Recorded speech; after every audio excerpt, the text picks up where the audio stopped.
So, yan. Alright. So, nga po pala mga lods. Bale, dito na po. Nilagay na po natin yung ating solar. Bale, ito po yung solar po natin mga lodi. Hindi pa po natin na okay, ikot lang po natin. So, yan mga lods. Okay, yung solar po natin mga lodi.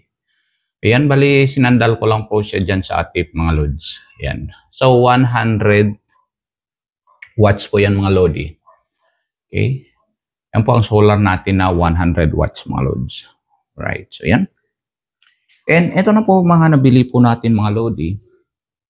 Okay. So, bali yung solar po kasi mga lods, ang balak po natin mga lods ay i-connect po natin dito sa DC solar pump po mga lods. So, yan. 12 volts po ito mga lodi. Okay. Alright. So, yan. Bali, ito po yung ating solar pump mga lods. 12 volts DC po mga lods. Yan. So, yan. Basahin nyo lang po mga lodi. And ayan po, ito po, may mga nabili po tayo mga lods. So, ito po yung mga nabili po natin na mali po mga lods. Dapat po ay DC po. So, yan, nabili po natin ay AC po ito mga lods ang na-deliver po sa natin. Okay, so yan. Bali, ito po ang na-deliver po sa atin mga lodi ay para sa AC po ito mga lods. Okay, so hindi na po natin gagamitin ito mga lodi. And ito po sa AC din po mga lods. Right, so yan. 400 volts po siya mga lodi. So hindi rin po natin magamit to dahil para sa AC po yan mga lods. So ito mayroon po tayong ito po ay tama pong pagkabili po natin dahil para sa DC po ito mga lods. Okay. So bali hindi na muna natin itong gamitin mga lodi. And ayan. And ito po yung ating solar controller mga lods. Okay. So ito po yung ating solar controller na 100. Check po natin. And ito po yung ating dalawang battery mga lods. Okay. Ito po yung dalawang battery po na nabili po natin mga lods. Okay, 12 volts po siya mga lods, 20 ampere po mga lods. So, ang binili po natin ay dalawa po siya mga lods. Dapat po sana 40 ampere po, isa lang ang bibilin ko. Pero naisipan ko mga lods, pag isa lang po kasi ang bibilin po natin mga lodi, pag nasira po yung isa mga lods, wala na po siya mga lods. Pero kung ito i-parallel po natin mga lodi, so pag nasira po ang isa, mayroon pa po tayong extra isa po mga lodi. So yan, yan lang po ang naisipan ko mga lods at ito po sana yung ating holder ng ating mga lods DC breaker mga lods at hindi naman po natin magagamit yun dahil mali po yung nabili po natin mga lods and ito po yung fuse mga lodi. So yan. Okay. Okay, bisa na po natin mga lods, i-assemble na po natin to.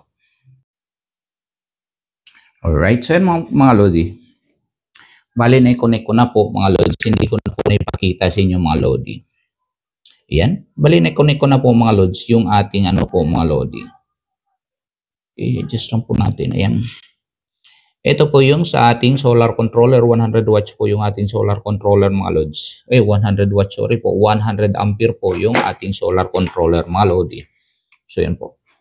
Kita ko na lang po sa inyo, basahin nyo na lang po. Ito po yung ating solar controller po mga lods. Yan po ang model niya at ayan 12 volts and 24 volts po siya mga lodi. Ayan. Alright. So yan, i-connect ko na po mga lods. Okay. Pasensya nyo na mga lods, medyo maingay po yung ating atip mga lods. Ayan, pinupukpok po ng hangin mga lods, yung ating atip mga lods. And ayan mga lodi. Bali na i-connect ko na po mga lods. Ito po yung ating solar controller. Ito yung wire po manggagaling po sa ating solar mga lods. And ayan, sundan nyo po yung kulay po ng ating wire. Ito po yung may kulay red po mga lods. Ayan, ito ibig sabihin ay positive po yan mga lods. Right. And plus po yan mga lods. Ito po yung walang kulay po. Okay. Yung clear lang po siya mga lods sa negative and papuntang battery mga lods. Ito. May kulay red pa mga lods papuntang positive and walang kulay po. Yung clear lang po siya mga lods puntang negative. Ito na po yung ating battery mga lodi. Ayan ay series ko na po mga lods yung ating, sorry, parallel po yung ating battery mga lods. Ayan. Dahil ang gagamitin po natin na solar pump po mga lods, ayan ay 12 volts lang po mga lodi. Yan, 12 volts po yung ating solar pump. So ayan, parallel po yung ating battery mga lods. Okay? So yan, ulitin ko po yung ating battery ay 20 ampere po yan mga lodi. Ayan, 20 ampere.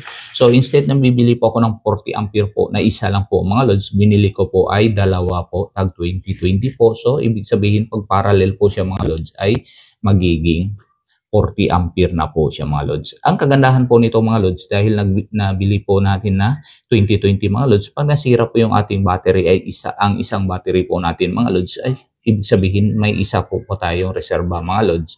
Okay, hindi imposible naman po masira po, dalawa agad po mga lods. Pag 40 po kasi mga lods, pag nasira po yung 40 mga lods, minsanan lang po, sira na po siya agad po mga lodi. So yan. So yan lang po muna mga lods sa araw nito mga lodi. Hanggang sa muli po, maraming salamat. Stay safe, stay creative, and God bless you all. Bye-bye.